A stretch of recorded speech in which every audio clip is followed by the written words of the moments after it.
Hi, good afternoon, everyone. Welcome to our latest how-to live video where we're streaming across our various social media platforms. So today we are going to be discussing the really important subject of web accessibility.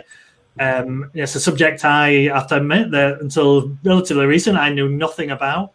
But thanks to Callum and Karen, who you can also see on the screen, know a little bit more about it now. But we do have the experts with us to give us all a bit of an introduction and answer any questions as well. So as usual, as I mentioned, we're on our social media platforms. If you do have any questions as we go through our comments, you can put them in the box, and I'm sure Callum and Karen will be happy to answer. We'll leave them to the end because I know Karen's going to go through a bit of a presentation to give you lots of really interesting information. But if you can save them and then we'll answer them. But we'll also, if you're watching this kind of on demand, like I know a lot of people do, if you've got some questions, we can pass them on to Callum and Karen at a later date as well. So I'll stop rambling on. I'll let you two guys introduce yourself. Karen, do you want to just kind of quickly introduce yourself to everyone, and then we'll come to you, Callum? Yeah, sure. Hi, everybody. I'm Karen Gamble from Creative Ink Agency, and I'm one half of a mother and son team. And as you would gather, I'm the mother. And so Callum and I are web accessibility specialists, and we run our own creative agency doing websites and training and consultancy and audits. So that's me.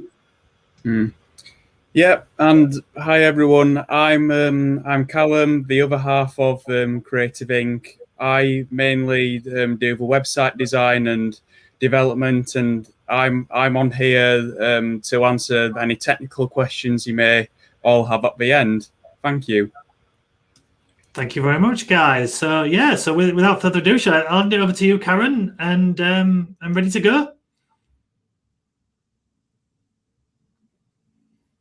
Shall I put the presentation up now, Karen?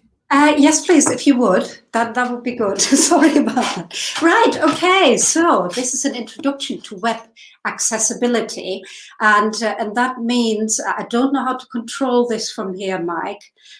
So if I could have the next slide, I don't know if you have to control it. All right, yeah, I can see it now. So this is an introduction to website accessibility, and I think no, I can't control it, Mike. You know, scroll into the next screen, Karen? Right. Can you see that?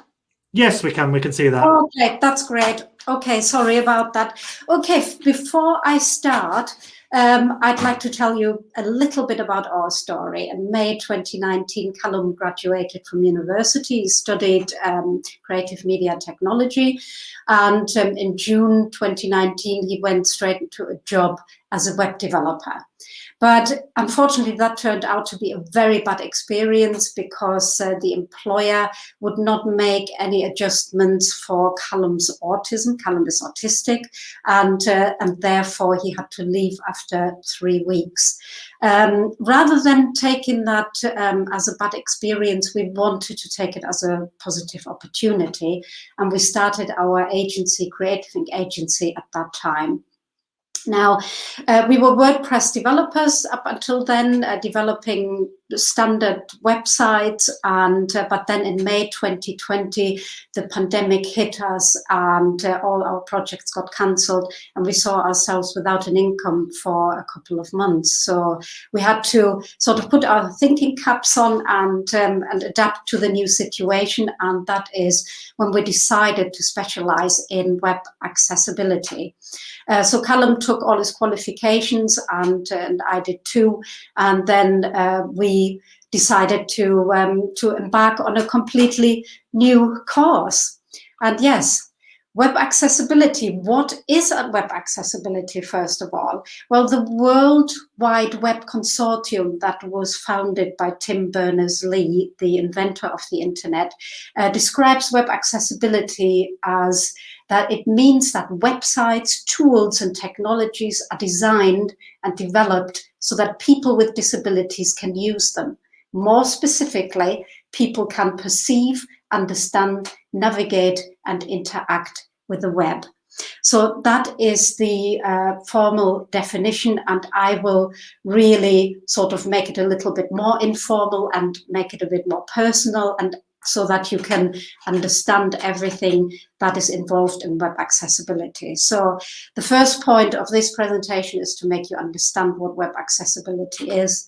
The second one is you will learn how people with disabilities use the web and the barriers that they face. And then the third point will be that you recognize why web accessibility is so important for you as business owners and decision makers. And number 4 will be that you can find out what to do to check for your website for accessibility and what you can do to fix any issues. So let's start. The global standard for web accessibility are the Web Content Accessibility Guidelines, short WCAG. They prescribe 4 principles, POUR, also known as the PAW principles. Now, P stands for perceivable, O for operable, U for understandable, and R for robust. Now, perceivable means that website visitors must be able to perceive the information and interaction components of a site. They cannot be hidden from them. Operable means that all users must be able to perform interactions with user components and the navigation of a site. It must be operable, so it must be functional. Understandable means the information on and operation of a website must be understandable. It cannot be beyond the user's understanding. And the last one, R for robust, the website content must be compatible with a wide variety of devices and assistive technologies at all times. So these are the POUR or PAW principles.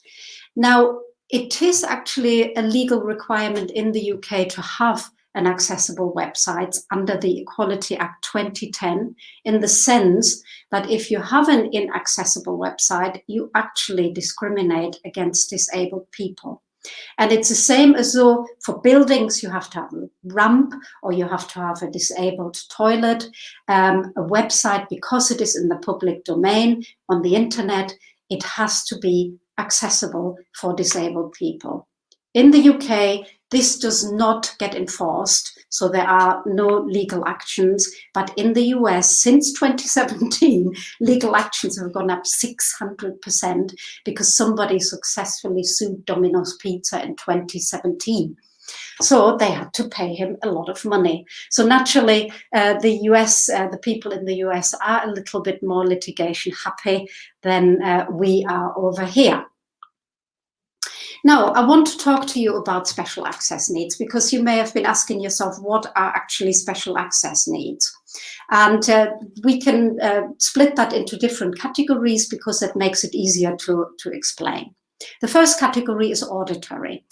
People who cannot hear or people who are deaf are often neglected in web accessibility in terms of thinking about them, because web is sort of such a visual medium, and people don't think about the people that cannot hear. But what about videos and podcasts? People that cannot hear or hear badly or are deaf, they cannot access videos or podcasts without captions or text alternatives. So it is really, really important that these are available on a website.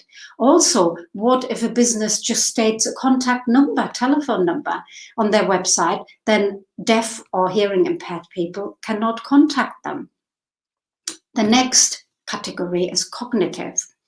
Now, people with cognitive special access needs can be people who are autistic, people with ADHD, dyspraxia, dyslexia, color blindness, and other learning difficulties. Now, Callum falls under this category. He has got certain difficulties when he looks at websites that have particularly a lot of text or are not structured properly, or they are very, very cluttered. And so people with cognitive impairments or conditions need clear instructions and text, good color contrasts, readable font and size, and uncluttered layouts. Now, the next category would be neurologically affected people. We're talking about people with epilepsy, people that have seizures, Alzheimer's and dementia. And for the people that have seizures, there can be no flashing content on the website, or they need to be able to pause it before they actually enter the website. There have to be clear text and instructions for people that have neurological difficulties like Alzheimer's and dementia, so that they can understand the information. Physical disabilities, cerebral palsy, spinal cord injury, amputation, multiple sclerosis, arthritis are just a few of the examples that I can give here. I hope you can see the image of the boy who is using a stick in his mouth to control a keyboard, which is assistive technology for him. So for people who have difficulties, access difficulties like that, keyboard navigation is really, really important. And that means that they can navigate the website at the press of a button. If it is a keyboard, then it is the tab key. You go around the website with a tab key, and every section of the website that you're on gets highlighted so that you can see wherever you are. Most websites don't have that. So how do you know when you are on a link to press enter to go through to the next page? You don't. And assistive technology works in the same way. So like this boy, for example, without keyboard navigation being activated, he would not be able to access the website. Next one is speech. People that are unable to speak or have a strong speech impediment cannot access the information on a website that mainly uses speech input. This is probably to make things easier, but for these people, it makes it impossible. Now, also contact options that just require speech, like telephone contact options, are just not accessible to them. Visual impairments and blindness obviously are the next category. And for those people, for people with low vision and visual impairments, a good color contrast is really important, a readable font size and a logical layout. Also, the website needs to, the people need to be able to magnify the website without the text falling off the website when they're doing that. So that means when you zoom, the text cannot disappear to the sides of the website. Now, for blind people, they use assistive technology in the form of screen readers. Screen readers read out the information on the website and also images that may be important to convey the message of a website. So there must be text alternatives for images, and also for videos. There must be a text description so that they can't see what is going on. But if there is a text description or a transcript, then they will be able to listen to that through their screen reader. Now, special access needs actually also affect devices. So if a website is not compatible with mobile devices or smaller devices, like, as you can see here, a laptop, an iPad, or a smartphone, or even smartwatch users, smaller screen devices, then it is not accessible to people that want to use such a device. Age-related changing abilities is a big thing to think about, because we have a growing aging popularity. So people that have age-related impairments like low vision or arthritis cannot access websites that are not optimized for them. Or what about temporary disabilities? Site users with temporary disabilities could have a broken arm. Let's say your right arm is broken, or you've lost your glasses. if you're right-handed, your right arm is broken, you will struggle using a mouse or a trackpad with your left hand. So keyboard navigation would be necessary there. Lost glasses, you would need to magnify, you would need a good size on the screen. So those are the temporary disability examples. Situational limitations, we shouldn't forget that. Let's say you are on a train, on a plane, and you want to watch a video that you haven't got your headphones with you, so you need captions because you cannot turn on the sound, and then you would disturb everybody else. The same if you are outside with a mobile phone and the color contrast is not good, then you won't be able to see the information on the website if the lighting conditions are that there's sunlight shining onto the screen. So these are all examples of special access needs, and they do not just affect people with disabilities and impairments, they affect everybody really. So what I'd like you to take away from this really is accessible websites are user-friendly for everyone. That is a really important message. Now, what about the business case? Now, as business owners and decision makers, it is really important for you to know what actually are the benefits of web accessibility to you, to your business. Now, in the UK, 70% of websites are actually not accessible for people with special access needs. That is actually quite an important statistic, because out of 14 million people out of the 68 million UK population are actually registered as disabled and have special access needs. So that is 20%, or 1 in 5 of potential customers that have special access needs. So when we see that websites have been mainly designed and developed to cater to the vision of decision makers, how the site should look like, and without giving any thought to the user experience, in particular for people with special access needs, I guess then it is not surprising that we have the 70% statistic in the UK. Now, the online spending power of people with access needs in the UK is actually now 24.8 billion a year and rising. Businesses simply cannot ignore the importance of web accessibility any longer. The BBC has done a report in 2017 and has found that the purple pound, which means the spending power of disabled people, their friends and families, their wider circle, is £249 billion a year. That's what it's worth to the UK economy. And basically 70% of websites in the UK are ignoring this. And this failure has already cost businesses around 17.1 billion per year as their potential customers click away from their website in frustration. So that is potential revenue loss of 17.1 billion. These statistics come from the Click Away Pound Report 2019. So we can actually assume that these statistics are even higher now.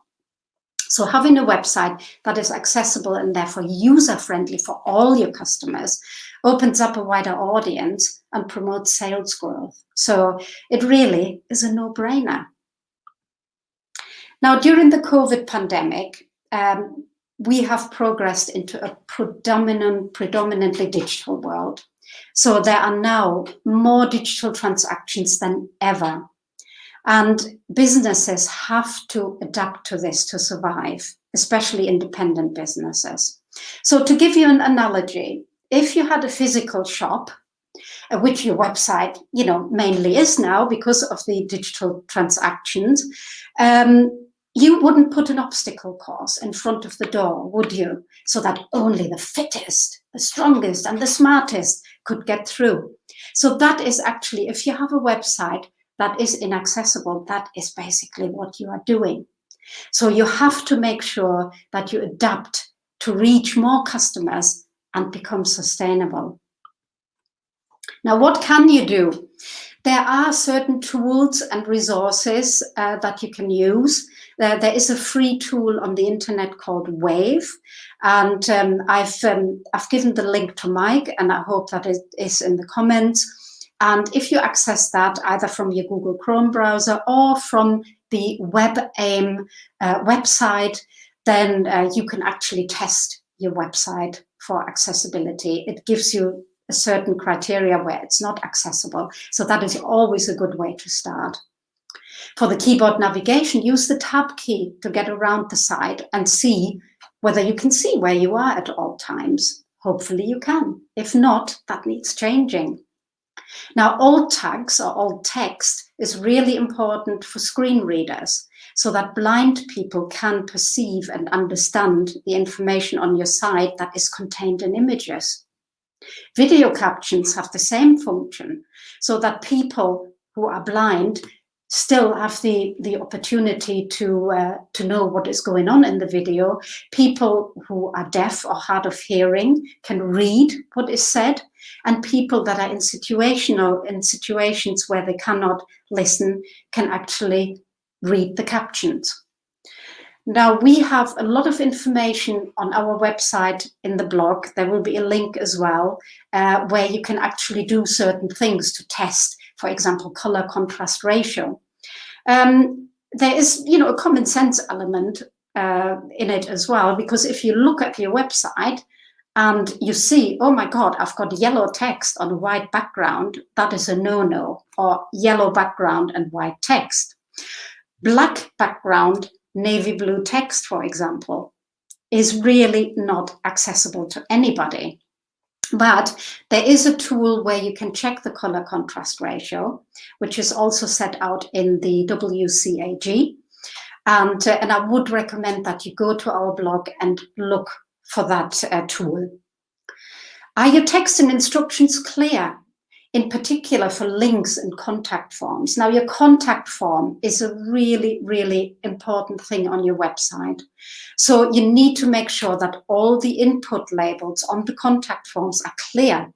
It's not, don't just put name. Somebody with a cognitive condition like autism would think, do they want my first name, my last name, or do they want both? And then they may give up because they're not sure. No, it is really important that you always make sure that everything is clearly labeled. That also applies to links. Where will that link send me? Just see more or click here is not enough. Click here to see, the article on blah, blah, blah is better. Yeah. So that is really important. Also that your text clearly says, do not use acronyms, abbreviations that nobody else understands. Have alternative contact options.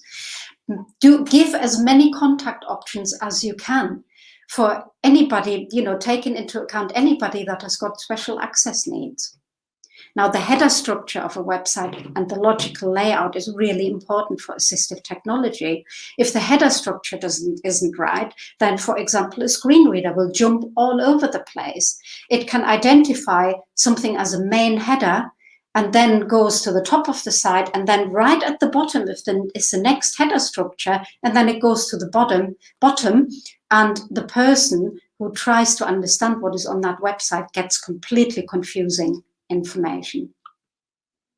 Now, uncluttered layout is particularly important for autistic people and for people with ADHD. We've also been told by people with low vision and people with dyslexia that this is a really, really important thing, because if you have a website that is really cluttered, I think it could give anybody headache. So make it easy and have a really nice and a website with that is really clear in its structure. And of course, the last point is ask for a web accessibility audit from a specialist, which is something that we do. Now, then, once you have identified whether your website does need work, you should remediate it. You can either contact your web developer and ask them to fix your site. Now, this is easy. If they know what they're doing, then, of course, they can do it, but most web developers can't. And that's why we have 70% of websites in the UK as inaccessible. Now, the next thing would be train. Training and consultancy from a web accessibility specialist would be ideal if you want to keep your developer, because you trust him, he knows the website. So a web accessibility specialist can train your developer. And that is something that we do. Or another option would be to actually completely redesign and redevelop your website, which is often the cheapest option. Of course, you can remediate it bit by bit. Then you can split it, but also if you have it redesigned and developed, you can also do that bit by bit and go on a payment plan that gives you that option. Right, so that's it. How can you get in touch with us? There is Callum, who is our head of creative. He's our web designer and developer. He is always a good one for technical questions and design questions. And I'm really the contact point for content because I'm a qualified copywriter and also for anything else. And you can connect with us on LinkedIn. So thank you for listening, and please let us have your questions. Thank you very much, Karen. I think that's a fantastic introduction to everything about web accessibility. So I do have a few questions. Unfortunately, I can't bring them up on the screen, but I'll read them out anyway. So you mentioned earlier about the issue well, not the issue, I guess what's happening in the United States, where the legal issues and 600% increase, was it, in legal action. Do you think that'll happen, or potentially could happen here? And I assume Europe as well. To be honest, I hope not, because it's not the right thing to do. The right thing to do is to have a website that is accessible to anybody and not be forced into it. I also think that if we look at the US, the people there are very litigation happy. I don't know what it is, if it is the personality. I really don't know, or whether it is so easy to launch a litigation. I think over here it is not that easy to do so. And I also feel that the British people would always try and find a compromise first. I would hope so.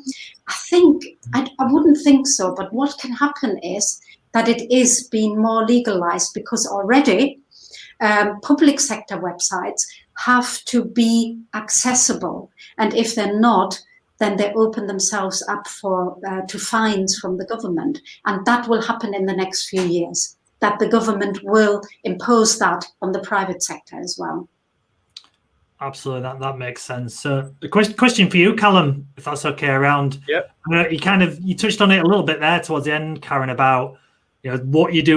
Most people, I would imagine, will have a website currently, and kind of what your options are in terms of a new website or redesigning your current one. So the example given here was a website that was designed 2 years ago, so relatively new, on WordPress platform.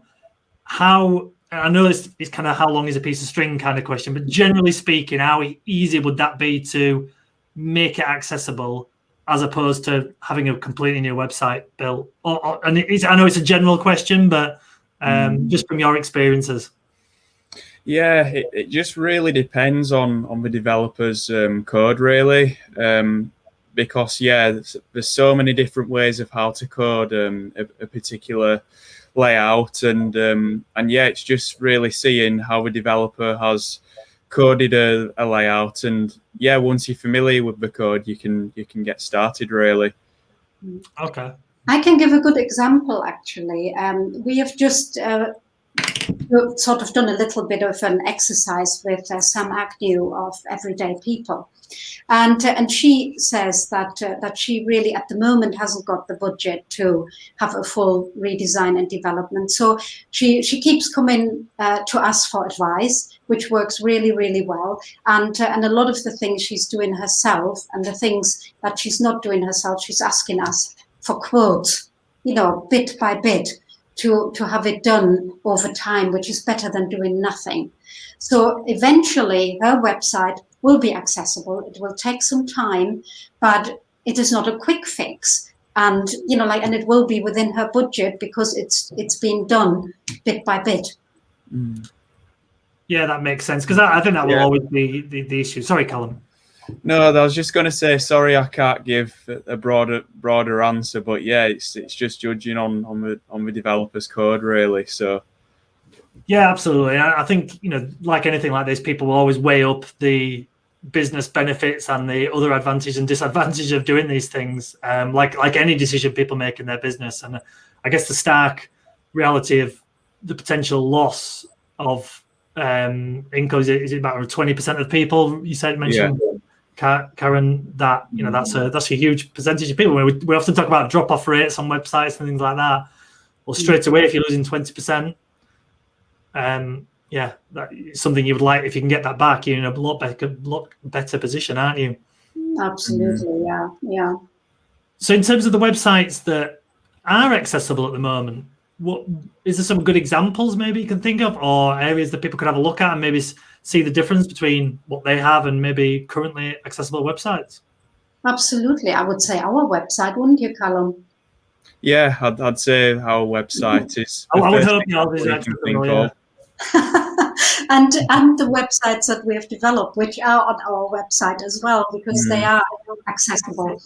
I have to stress that fully accessible doesn't exist, because you cannot make it 100% right for everybody, but you can strive to do so. You can have 100% willingness to do so, and that is a very important part of web accessibility. And that is something that I'm trying to get across as well, that people, as long as they are willing to make the changes on their website, have an accessibility statement and an action plan.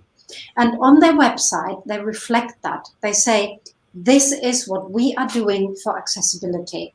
Our website is not accessible in these and these and these areas at the moment. We are aware of that and we are working on that.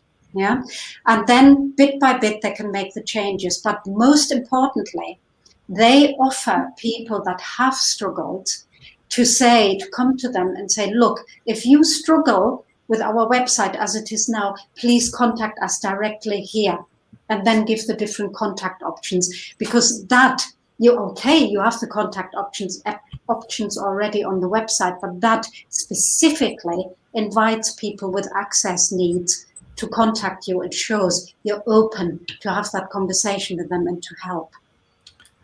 I think that's a fantastic point, actually, Karen, is that for people, you don't have to worry about, solving the issue today or tomorrow. It's a process, isn't it? And as long as you're kind of starting and moving forward, that's probably the best case scenario for a lot of people, because you're more than aware that budgets in businesses are spent in all different places and they can only stretch so far. But if they're starting that process, that's an important step in the right direction. It is, absolutely. It's not a tick box exercise, is accessibility. It's an ongoing process, and it's something that you put into your policies and adapt. Absolutely. So if there's so someone's a web developer or a website designer who's watching this, and I'm sure there's plenty who probably have not much understanding of this world, how would you work with those guys with helping their clients, their customers? So we offer an audit and remediation package where I basically look through the website using AI technology, and then also do manual testing where I manually check the color contrasts, screen reading, and also the keyboard accessibility as well, because at the end of the day, we say that humans use websites and not robots. And what we do is we collect the results into a spreadsheet, and then we elaborate on this via a report. But the thing is that developers and designers shouldn't worry too much, because we also offer the one-to-one consultancy as well on Zoom for an hour if they get stuck. So that's the first thing. And then the second thing also is we offer bespoke training and consultancy for designers and developers. So the course is split up. Well, there's a course for designers and a course for developers, so they can really pick and choose what depending on what style of learning they have. So if they want to get their hands more dirty, the kinesthetic, go for audits and remediation, or if they're more auditory or visual, go for the training on consultancy course. Yeah, it's like learning on the job or getting, proper training, and that is mainly aimed at web agencies, like that have more than one developer. But we have done successfully. We've worked with one web developer who had actually a job. She had accepted a job for an accessible website, and then was, I don't know anything about accessibility. What do I do now? So she got in touch with us, and Callum worked with her, and at the end there was an accessible website. So and she has learned on the job. She's actually recently contacted us and said she actually had a talk in front of a lot of charities saying how they could make their website more accessible, and she was very proud of herself that she could actually do that, and that was due to Callum's training. That's amazing. I think obviously I know a little bit about you guys and what you're planning to do. Be interesting just to tell everyone about your vision and what you're trying to achieve, because I know that involves working with other people. So I know, Karen, I'd love to hear that. Yeah, well, the thing is that we said that we want to make the UK digitally inclusive by 2025. So people either think, whoa, they mean business, or they think, well, they're delusional. So whatever they think, it doesn't matter to us, because they will remember us anyway. So the thing is, Callum and I can't do that by ourselves. So we want to train other agencies on how to actually make websites accessible for their clients, and also sell the same services as us, because there are so many websites out there and we can't service them all. So we certainly don't want the monopoly on them. So that is what we are trying to do. Yeah, perfect. Well, I think that's a great place to finish, because I think that's a fantastic vision and aim. And I know you guys are doing some amazing work, and I know lots of people are really supportive of the things you're doing. So yeah, thank you for all the stuff you're doing, and thank you for the time today. Thank you for having us on, Michael. Yeah, can I just add one more point, and that is SEO, because web accessibility and SEO really go hand in hand, because the best practices are the same, really. And if a website is accessible, Google will love it, and all the other search engines, because they're looking for these attributes in websites.